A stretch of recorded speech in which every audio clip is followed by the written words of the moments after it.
I'm from North Dakota. I have lived in New York for 6 years. I moved here for grad school to go to SVA for fashion photography. And when I was an undergrad, I went to school for PR. And that's really when I realized like photography is something that I wanted to do professionally. I started shooting and taking pictures of my friends, and then I realized my friends were kind of basic, so I was like, let's put, it's true, I'm sorry. I was like, let's go to Goodwill and put on some like fun clothes and find some colorful outfits. And at that time, I also reached out to a few makeup artists and brought them on. So I started organically building these teams, and at the same time, I was researching, different magazines and brands. And then I was like, oh shit, this is like a real thing people do. This is a real job. In North Dakota, there are like wedding photographers and like family photographers, and I'm pretty sure that's it. I don't know. Yeah, mostly that's it. So I started looking for grad schools. I moved here, and the program that I went to was a great way to be introduced into the New York photography and fashion world. I met a lot of different people there through the program, and the professors were all adjuncts. They had jobs outside of school. So one of my professors worked at Vogue, and one was at NYLON Magazine, and so it was a great way to get like really great insights. At the time, I mean, now looking back, my work was awful. So I was showing them like not my best work, but I think now they've seen where I'm at now, and they can kind of see how I've grown and how they've given me a little bit of direction. And also, one of the most important things that I did when I was in grad school, I was like, I'm in New York. I need to get a New York internship. Like, I need to get in at a magazine or something like that. So I interned at Refinery 29 when I was in grad school. And I also interned at Cosmo for a little bit. But Refinery 29 was really the place where a lot of my connections came from. So I decided to intern there for the whole year. And while I was there, I started to like ask like employees there, like, hey, let's get coffee. Like, I want to hear like how you got to where you're at. Let's do this. Let's do that. I went to all the like events that they put on, and by the end of it, I had some really good connections. And if you know anything about the creative world here, people work at a company for 2 years and then they go to another company to get other experience. So when I graduated, a lot of those people who are at Refinery went other places. And they kind of helped me get some of my first jobs. So that was like one of the most important things that I think helped me get to where I was, at least at the end of grad school. After I graduated, I had a portfolio. I shot as much as I could in school. I built like the biggest portfolio I could, and right when I graduated, I looked at all my work. I put it all out, I printed it all out. I looked to see what was like a common theme in between it, and the one thing is it was all, 95% of it was colorful, like super colorful, and then 5% was black and white, and I took the black and white and I threw it away because I wanted to kind of build a brand, build something that like that you could see it and you'd be like, okay, that's Tory's work. So I've kind of stuck with that. If you ever see me shoot black and white, then it's probably not my work because I didn't shoot black and white. So from then, I had this portfolio. It was pretty good. You can always add more and whatnot. But at that point, I was like, I need to stop shooting. I need to focus on how am I going to live in New York City and be a photographer. So I told myself I need to meet. At the beginning, I'm pretty sure I told myself you need to meet one new person every day. Don't shoot anything, set up as many meetings as possible with anybody, whether it's creative collaborators like stylists, makeup artists, art directors, or brands, different magazines. Even at the time, I was meeting with some influencers, because influencers have a lot of projects that come to them through brands, and they need someone to photograph them. And I met with like one person per weekday for like probably 3 months, and those started to become super important contacts for me. Some of them I never saw again or spoke to again, but a lot of them turned into like a little thing, and then those little things grew into big things. I'm trying to think of a specific example. I met I met with this girl who was an influencer, and she had like, 50,000 followers, and I think Chanel asked her to shoot some sunglasses. They sent them to her, and she asked me to photograph them. And I was like, sure, why not? So I shot it, and then she came back to me with another thing, which was who has a Daisy perfume? Marc Jacobs? Marc Jacobs Daisy perfume? Michael Kors? One of those. Which one is it? Marc Jacobs. Yeah. So then she was like, you want to shoot this? And I was like, yeah. And then after that shoot, I was like, hey, can you introduce me to your contact at Marc Jacobs or at Chanel? And she was like, yeah, why not? She introduced me with them, and I asked them if they wanted to get coffee, and I met with them, and it kind of just keeps progressing. Like, that was my main focus after school. So slowly things kept picking up. I got these little shoots here and there, some with brands, some with magazines, and I started to have a client list. Some of my first consistent clients after maybe a year of shooting were New York Mag. I was shooting with Barney's at the time, NYLON Magazine, and those were great. And then eventually I started shooting a lot, and I got busy, so I searched out for an agent. I need help. I can't manage all these emails, and that's kind of where I've been at for the last 2 years. I have an agent, so they help me get a lot of my work. They do a lot of my promos. They do a lot of the contracts and back-end stuff, so I can really focus on the creative. That's kind of a lot I just said. So let's go through some images, and I'll tell you more about the specific shoots and when they were shot, and maybe even how I met the people that got me these jobs in the first place.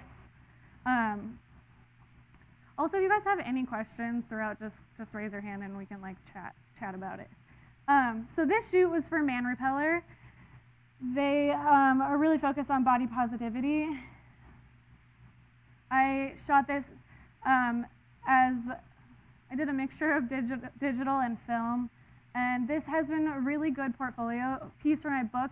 Since it's an editorial client, you don't make that much money, but this is something that I was really needing in my portfolio, so I was like, why not? Let's do it. And now it's in every pitch deck I have, literally every pitch deck I have.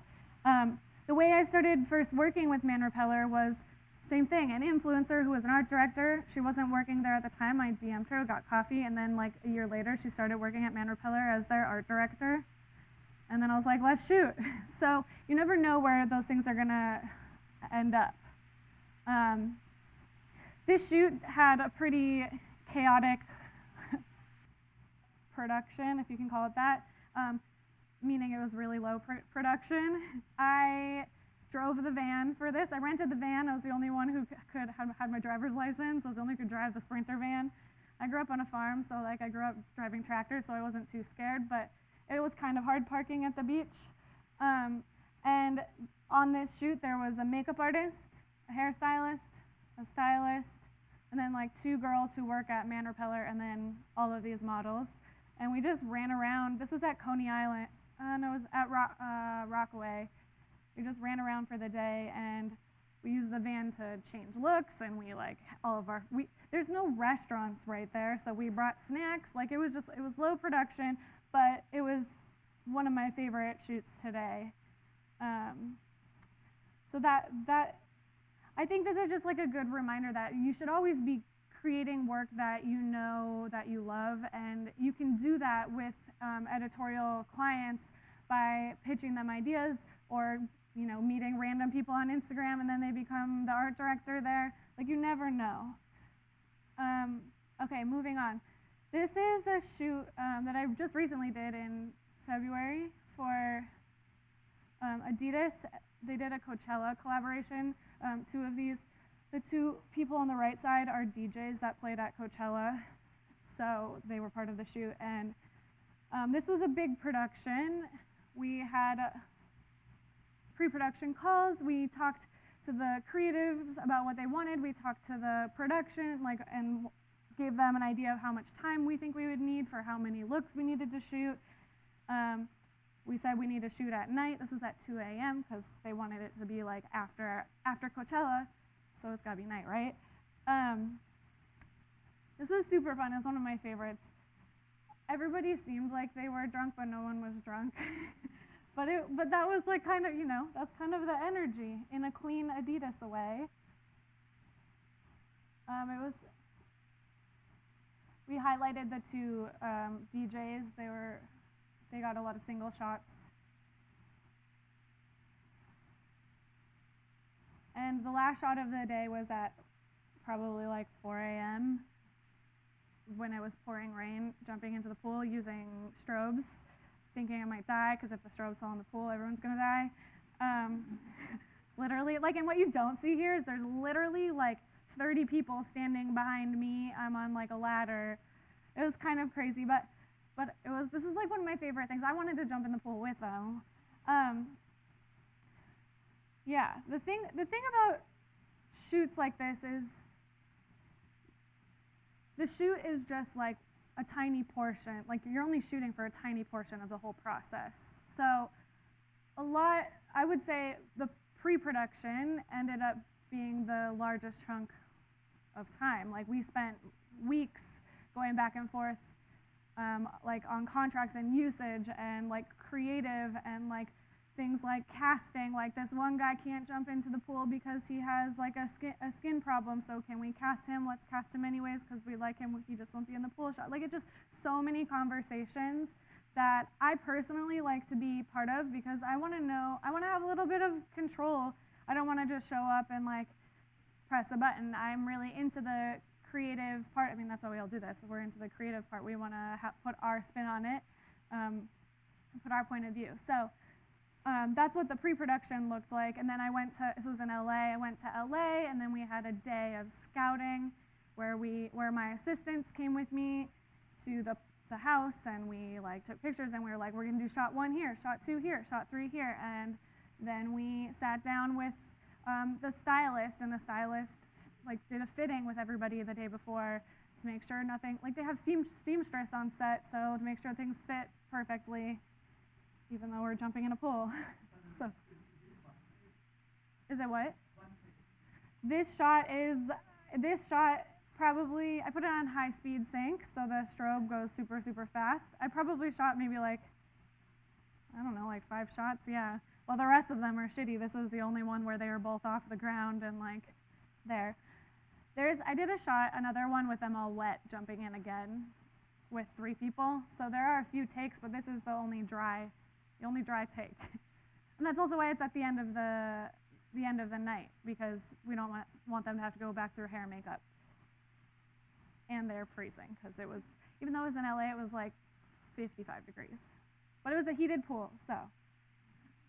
Early in the day, I had to go in the pool to take an underwater shot of a shoe. And I'm like everyone's dressed in like their outfits. I'm wearing my bathing suit in the pool. But it was heated, so we're good. So that's kind of the process of like a pretty in-depth shoot. Every shoot is a little bit different, the process that goes into it. This shoot was for Rent the Runway.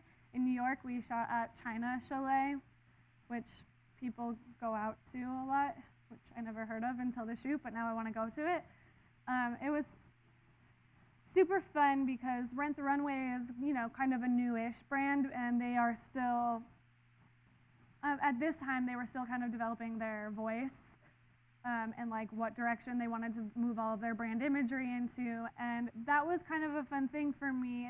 I think this might have been their first, or one of their first on-location shoots, and this is like so up my alley. Anything that has to do with food and motion blur and glitter and groups of people is for me.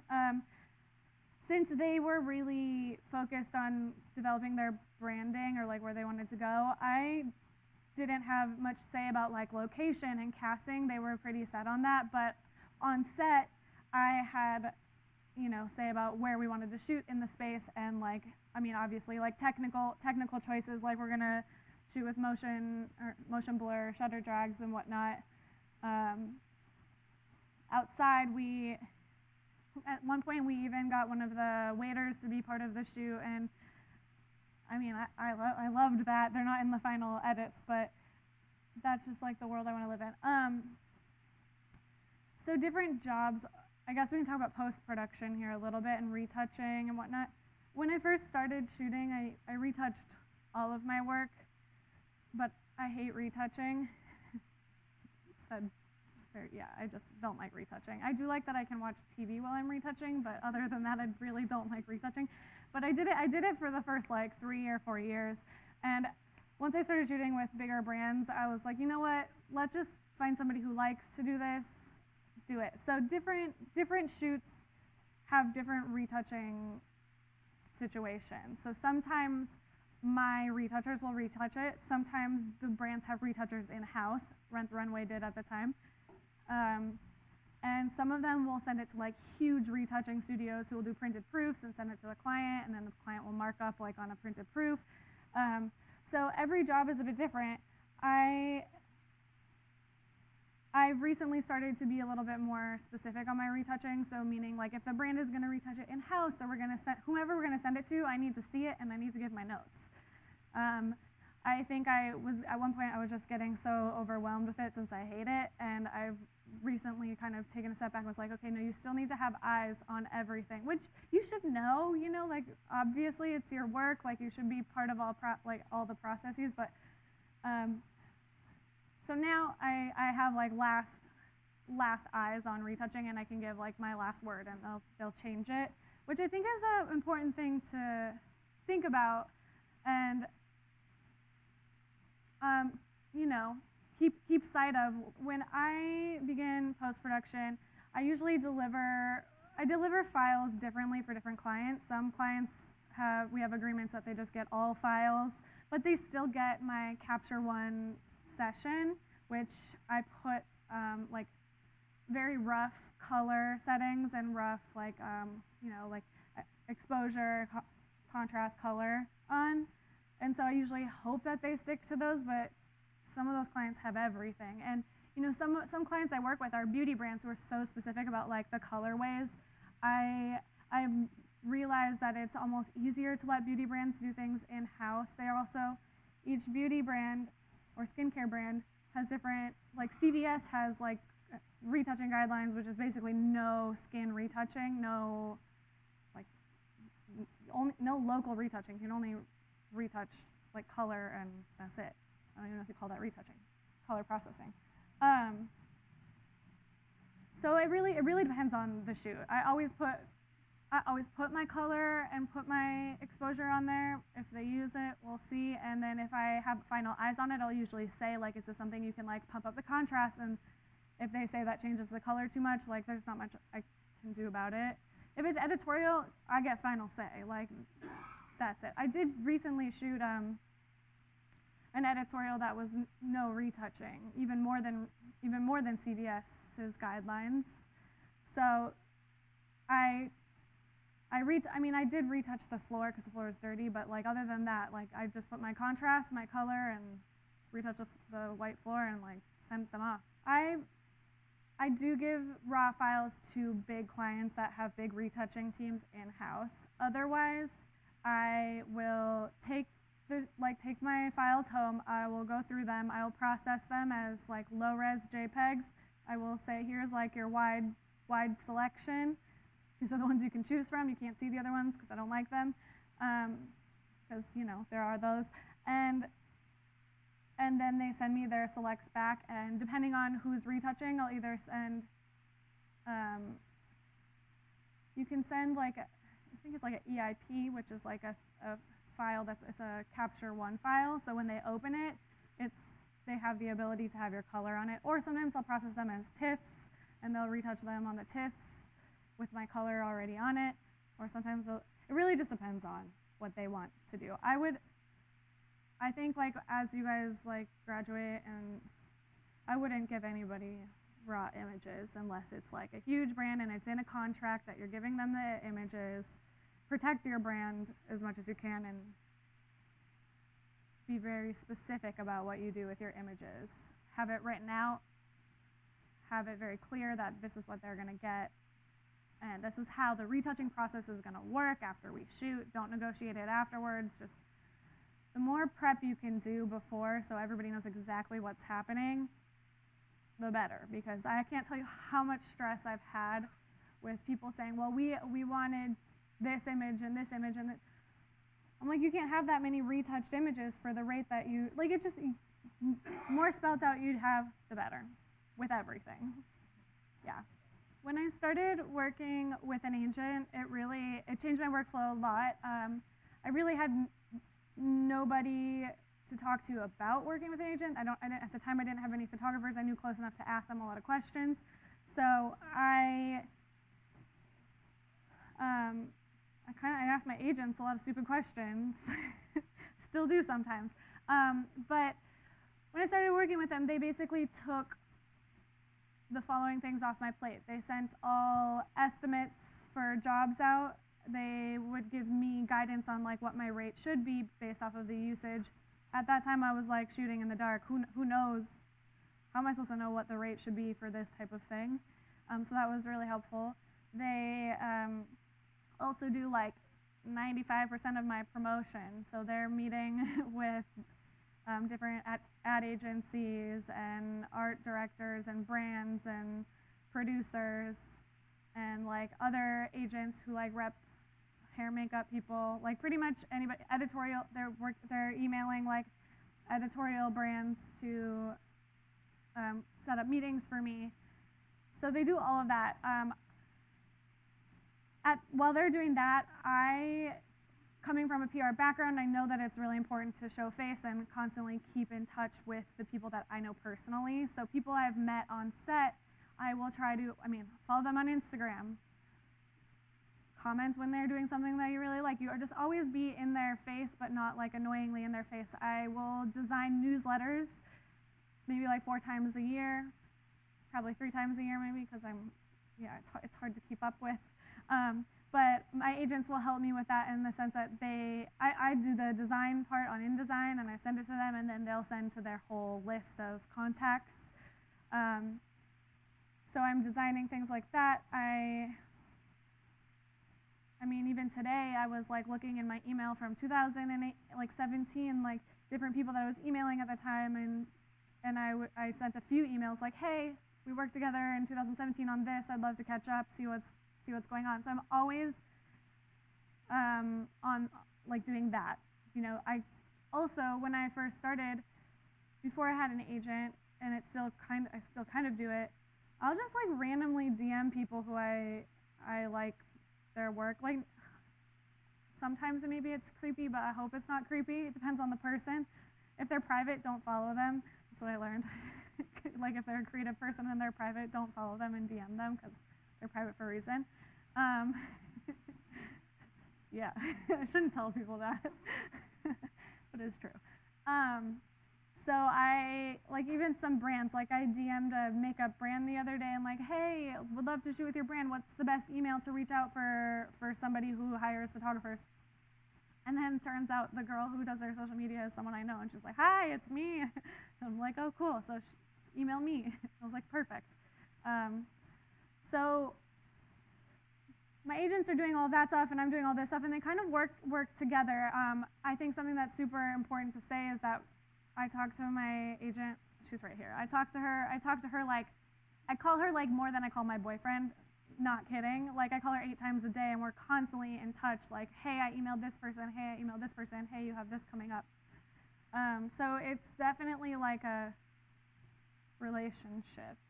That's the only way to explain it, but like a relationship that you have to like communicate, a functional relationship. Yeah. Yeah. This shoot was with NYLON for their digital cover because they're not in print anymore. It was with Jenny Slate.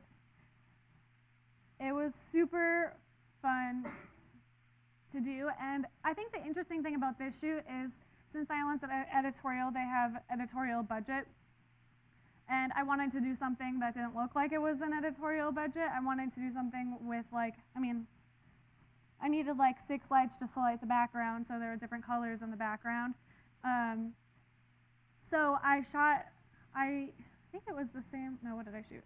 I went to LA to shoot for a client, and when you rent equipment for 3 days, you actually get it for the whole week. So that client, that brand, that ad shoot, it was 3 days, so I used all the equipment from that shoot for this shoot, and this wasn't scheduled for that date, but I told NYLON, I was like, I'm gonna be in LA at this time, and it's like a week off from when you were gonna originally plan the shoot. And I have all this equipment, maybe we should try to do it. And they pulled it off, and we pulled it off, and I was able to do like what I envisioned for this shoot. So just like using your resources wisely that was my lesson on this shoot. It was the first time I've done that, and it was actually the last time I've done that, but I should do it again. This was a shoot that I did with a stylist after an ad shoot. This was just for fun. It ended up being on NYLON Magazine, and the stylist and I were shooting for a brand that their brand colors were purple. Like, we shot the day before for a brand that their brand colors are purple, so all the clothes are pink and purple. And we kind of made like a cute little story about it. At the time I was living in Greenpoint. This is a grocery store in Greenpoint. Some girl had a car, the makeup artist had a car, so we like kind of used the car as our base camp, changed in the car, walked around the grocery store for like an afternoon and took these pictures. And we went into the grocery store too to get the apples. This girl, I was like, can you pretend you're juggling apples? She's like, I can't juggle. And it took her a while just to throw one up in the air. But it was still fun. Yeah. So these days there's a lot of branded content. So this shoot was with BUSTLE and Calvin Klein.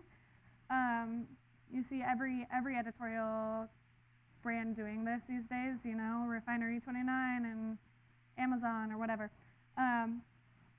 So this is just an interesting thing on set because you have two clients on set. You have BUSTLE, and then you have their client, which is Calvin Klein, and they're on set too. So you're trying to please BUSTLE, BUSTLE's trying to please Calvin Klein, so then you're also trying to please Calvin Klein. BUSTLE takes a lot of the creative responsibilities on this, so they planned a lot of the shoot, they did the casting, they did the set design, whatnot. But it's kind of a cool world, and I think if you guys are graduating, this is like a good world to like get into. You shoot some like smaller editorial things, and then you get into this world, and it's editorial, but you're shooting Calvin Klein, you know. So I think this is like a good place to look at. They do this with everything, you know, like still life, food, any entertainment, every industry does branded content. When I was interning at Refinery, they weren't doing that much branded content. It was a new thing. So it's a great place to like enter like the commercial photography / editorial photography world. Like, what else is in here? This is also like, as you can, like minimal retouching. My retoucher retouched these. I have like a retoucher who's her prices are more accessible for some things, and she lives like in Texas, and I just sent her all of my images. And she's great, and she's fast, and like she has her shit together. I like it. Like, what else is here? This is for NYLON. This was on film as well. They didn't pay. I paid to shoot this. Well, they probably paid me, but then I paid more to shoot on film, so I went negative. Just saying. I loved this shoot. This shoot I actually did some video on. I don't have it here, but that's an interesting topic to bring up. Nowadays I'm shooting and directing a lot. A lot of clients will need video, so I often direct and shoot at the same time. Like sometimes we'll have like strobes and continuous lights mixed together on set, and then we'll just like shoot the stills, switch over, and then I'll direct the video, and I'll have somebody else camera operate usually. Unless it's on a tripod. Me and video, it's so heavy. I'm trying to work up my upper arm strength. So a lot of different clients will come to you asking to do both. Sometimes if they're not integrated in one set, you'll have two sets where there's stills on one and motion on the other. Sometimes I won't be directing it, but then there'll be somebody else there directing it, but you're sharing the same talent. So there's a lot of opportunity in that area if you're able to switch over and shoot video really seamlessly. Like that right there is like, that's what everybody these days is searching for. All brands want video. I mean, they need stills, but they also want that extra video.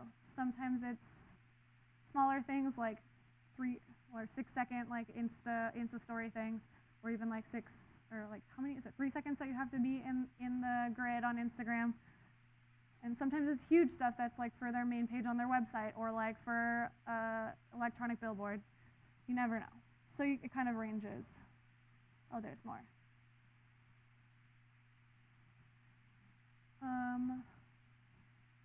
This is for Avon. They're a consistent client of mine. I shoot with them like maybe like once a month. They do a lot of beauty work, and this was for like a body, like a lotion product that they were coming out with. This is kind of fun because my favorite lens to use, which is kind of embarrassing, I think, is the 16 to 35. Yeah, it's a 16 to 35 because I like to get really, really close to someone's face. So I'm like 5 inches, maybe like 10 inches from them, and I don't know, I just love that, like the distortion, like you can see your whole body, but your hands, like where are you, how close are you, you don't really know. I think it just makes things look a little bit more effortless, for me at least. It works with my world. It also makes people look taller if you're in the right spot, and people love to look tall, I guess. This is a recent thing for GLAMSQUAD. They just had a product launch for makeup, so this was before, and I also did videos for this, tutorial videos, which are not very exciting because they're 20-minute tutorials, but so we're not going to watch those. But this was super fun. This is a good example of like beauty work that I'm working on. I'm doing a lot of beauty work these days. My crew, typically for like an ad job, I will have 2 to 3 lighting assistants, and then I'll have a digitech who's putting in the color on Capture One and file naming, and I usually try to work with digitechs who are really good at talking to clients, because most of the time the clients are like standing right next to them by the computer. And then if there's a video, I will have, it really depends on the range. Like sometimes I'll just have a DP, sometimes I'll have a DP, first AC, second like gaffer, all the, like there might be like a 10-person video crew. I don't get really technical on video. I come from a like still background. I kind of focus on the creative. I focus on like the energy, the direct, like the actual like energy on set. So I'm mostly like directing. I'm listening to what the client wants, like what they want to show off. Say they like it's all about the makeup, but then it's a brand that their energy is super like candid, and they want like happiness. A lot of times models have it, like some of them don't have the experience from going from stills to motion, like, and you're going in a split second. So I like to call myself the hype person. I will basically like tell them what to do while they're doing it. And there's not that much time to like wait for them to figure it out. We really like, we're trying to get so many shots done in a day. Pre-production wise for video, if it's a bigger project, I will like do like a rough storyboard, and there will be like client approvals and conversations, and sometimes it gets as in depth as like this girl will be wearing this right here at this time, and she's gonna look over her shoulder here, and then she's gonna like wink, and then like it'll be specific, it'll be storyboarded out. Other times there's nothing, we're shooting video, we need to show the makeup, and that's when I kind of when there's no specific direction, I'll think of a few things ahead of time that I know I want to do on set with them. I have on my website a few, let's see. Oh my God, I cannot type. This shot, like that, with him sitting on that thing, that's a still shot I was taking, and then we had him just stay there for like 5 seconds, and we got some motion. And then a few of them, like while they were shooting this, I was shooting this girl doing something else literally like 10 feet away. Because I knew exactly what they needed to do. I told them, you guys need to jump on the couch. That's that. I did one a few like a year ago with Barney's and The Incredibles, when The Incredibles came out, and they had like a kids line, which was super cute. And we did like some superpower poses, and then there were like graphics on it. And then I just did a shoot for a nonprofit that it's something that I've been really interested in doing. I worked for this nonprofit who offers education to women immigrants in New York, and we did a whole shoot with them, and all of them brought their kids, so we photographed their families and then some of the kids alone. It was super fun. So a lot of times I'll honestly just like go look at different images or different like art references. Sometimes I'll listen to different like weird music. That just kind of gets me like thinking. I also, when I work out, I think a lot. Some people say they think a lot in the shower, but mine's when I work out. It's interesting. Maybe I should work out. This is why I've been working out more. It is.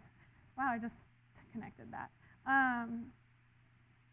I really think like if you do this as a career, you have to be able to work through it even when you don't, when you're like not in a creative flow. I feel like it's super important to be able to, you know when you're writing a book and you can't keep writing. You see this in like movies. You can't keep writing. If you just sit there and like block out all the distractions, that's when you end up like doing something. You end up writing your book. That's what I do for photos. Like sometimes if it's a job that I'm like super excited about, I'll sit down and have so many ideas right away.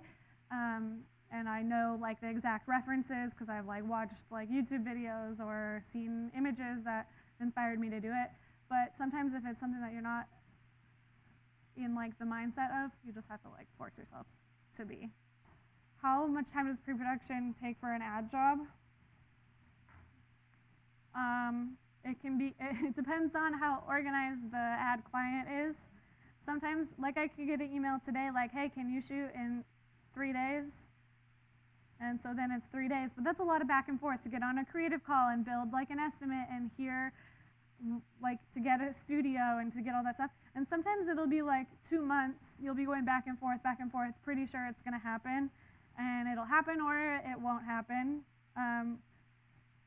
It really depends on. In my perfect world, it would be like 10 days, but you don't really get to choose. You kind of got to go off of what they're going off of. And we try to be super diligent and always on it, answering emails as quick as we can, and or not answering emails when we don't have the information that they want us to provide yet. Like sometimes we need to get estimates from other, like maybe I need to get estimate from a DP and whatnot, or like a video editor or retoucher. So we take our time, but also we're paying attention to what's going on, and like we're as diligent as we can be. If you don't like your client's taste, what do? On set, you can pretty much tell if you like your client's taste. Sometimes you know ahead of time.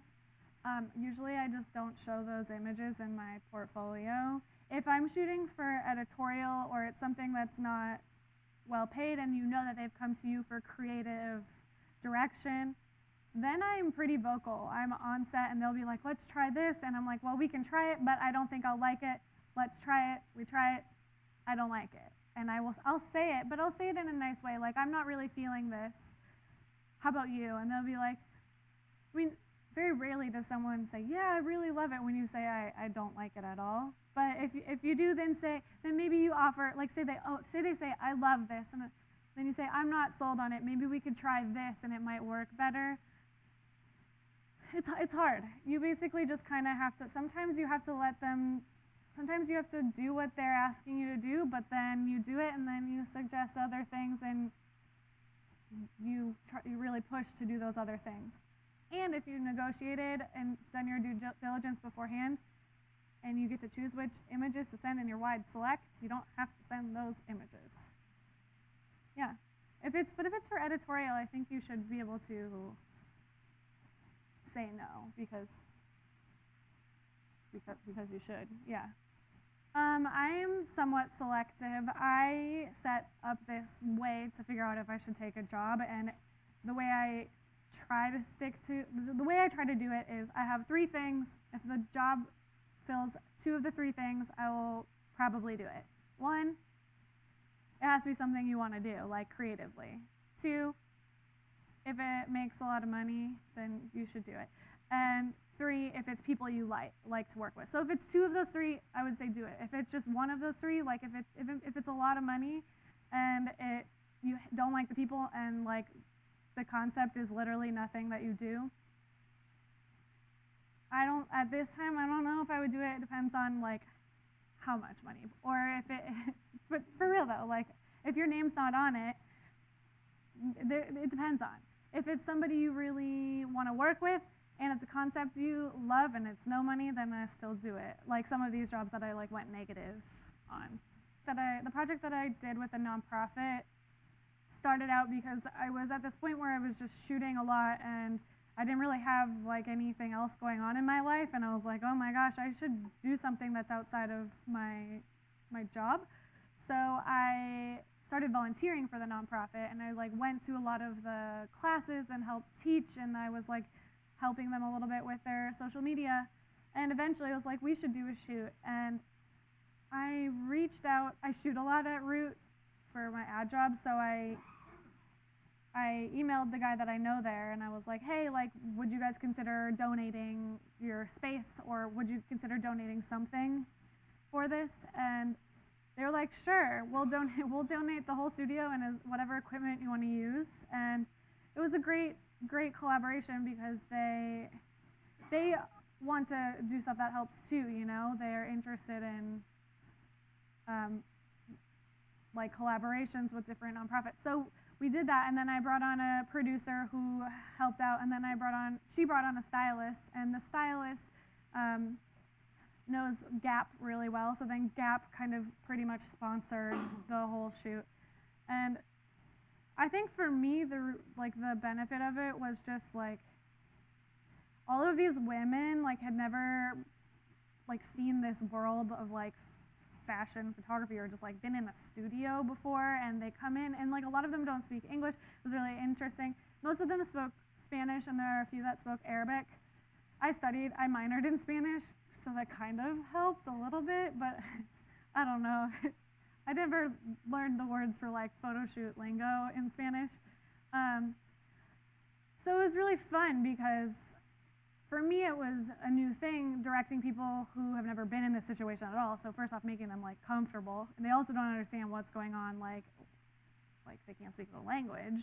And this is why they brought their whole family. They brought their kids and their husbands because they were like, where the fuck are we going? We're going to a photo studio in Manhattan. I think it's something I want to keep doing more of. It feels like a way of like giving back, but doing something that I don't know. I'm gonna keep doing more stuff like that, but I'm not sure like what the next thing is. But I think it's super important to always have like something else going on top of your ad work. I feel like there's always gonna be that competitive energy, like if I don't take this job because it's lower rate or it doesn't like meet what I'm interested in doing, I'm always, there's always going to be that competitiveness, like, oh my gosh, somebody else is going to get this job because they came in at a lower rate, or they have better work that like pretty much is exactly what that client wants to do. But I feel like that's kind of the good thing. I don't know. I deal with it I deal with the competitive stuff a lot. I literally recently just went off Instagram for a couple weeks because I'm like, I don't want to see what everybody else is doing. Of course, I follow everybody else who's getting like the same jobs as me, and I was like, I actually unmuted a lot of them because all I can do is just like stay in my lane and not let that affect me, and like focus on what I can do and what I want to do. And recently, I've been thinking a lot about like work-life balance, and like I'm thankfully at the point where I don't have to do every job that comes my way, so I can focus on I can not take things, and I can tune out everything that's going on, and that actually really helps me creatively speaking, because now I don't have all of this BS from other people going around in my head, and I can just be like, what do I want to do? And that is right now more video. I want to do more nonprofit work. I want to do like, I don't know, like a lot of different things. I want to do a lot of collages with stills and motion. But when you're starting out, sometimes it's worth it to take those jobs once, figure out how you feel about it afterwards.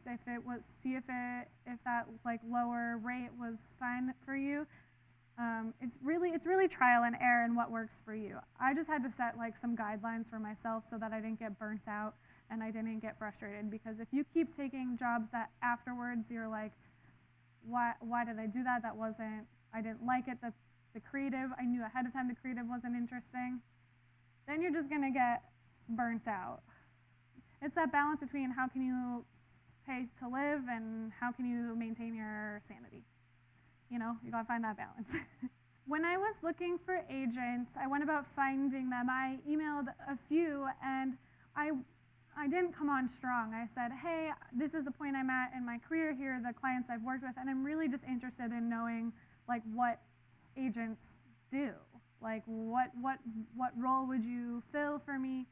Can we like chat and get coffee? And so I met with a few different people, and some of them you click with, some of them you don't. And a lot of agents are playing like the long game. They want to see your growth, especially when you're younger. Like if you don't already have like a established career, you're a risk, but your potential like that could be great for them, but you're also higher risk for them. So they took the one I signed with, which is Apostrophe. I was talking to them for like 8 months, and like maybe every month or so I would send them an email that says, hey, here's like a few shoots that I just did, and I would list like 3 shoots, and I would link the images, and then I would say, and then these are things that I have on my calendar coming up, and also these are some like brands that I just met with that I'm hoping to keep developing relationships with them. And that worked for me. I did that probably once a month for 8 months, and then they were like, okay, we can sign you.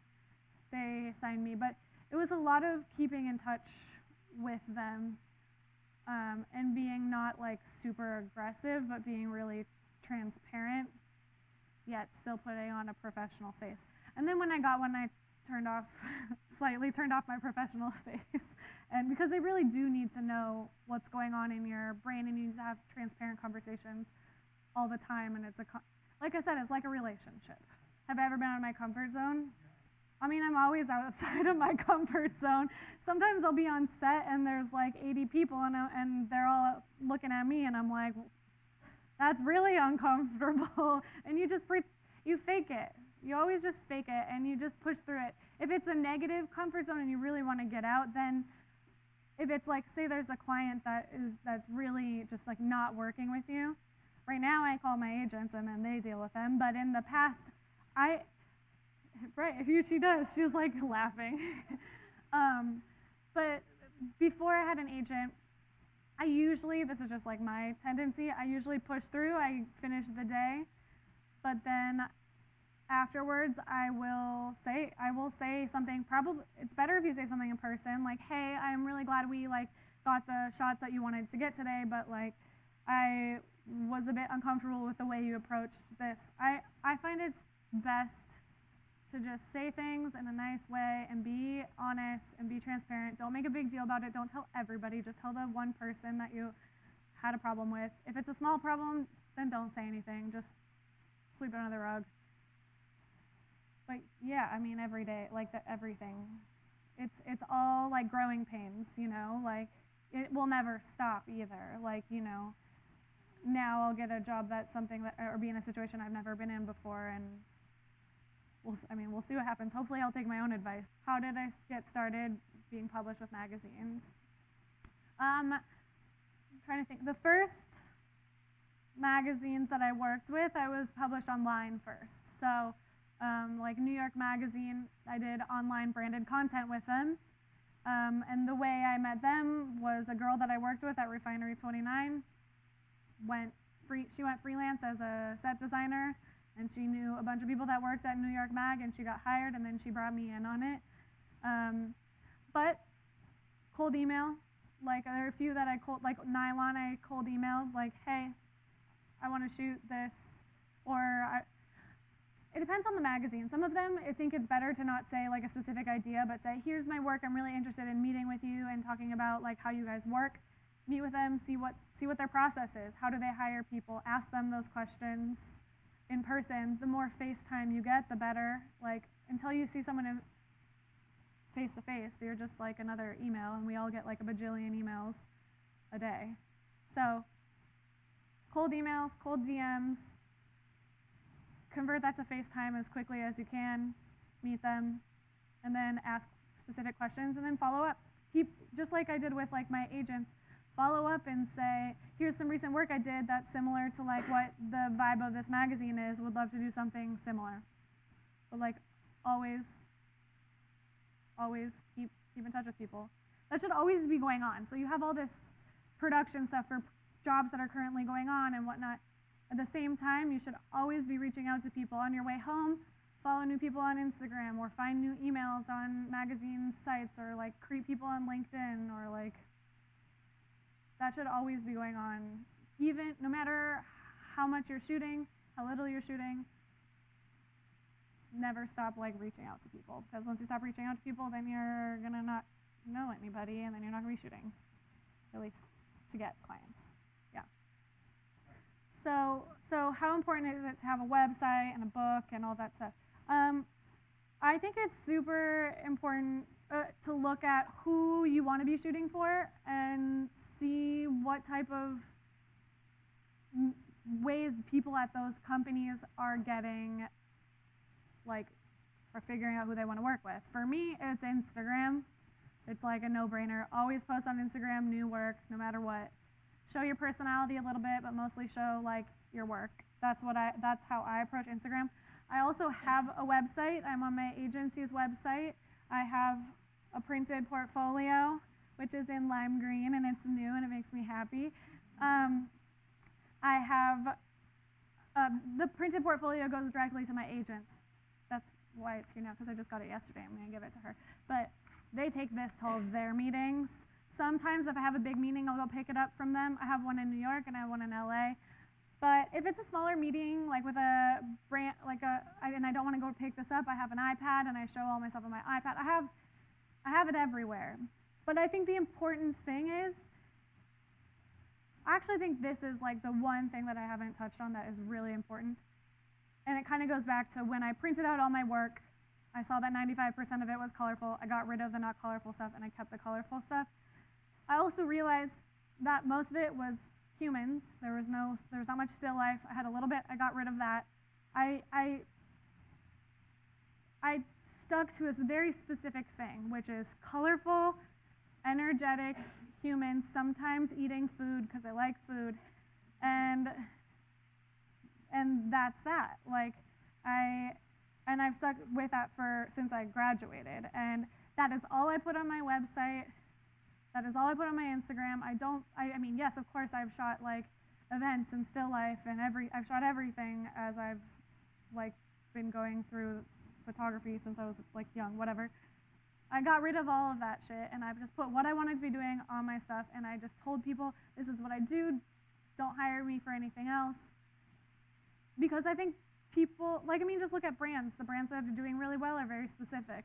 Like, Glossier sells a lot of money, or sells a lot of product because they keep their brand really tight, you know? Keep your brand really tight too.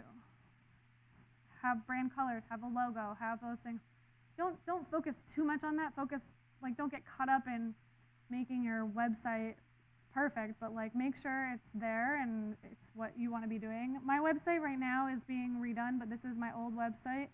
You go here, you see the front page, you can see exactly what I do. You really don't even have to go any further. You can click all the tabs, but you know that I do motion, gifts, beauty, fashion, like on location, in studio.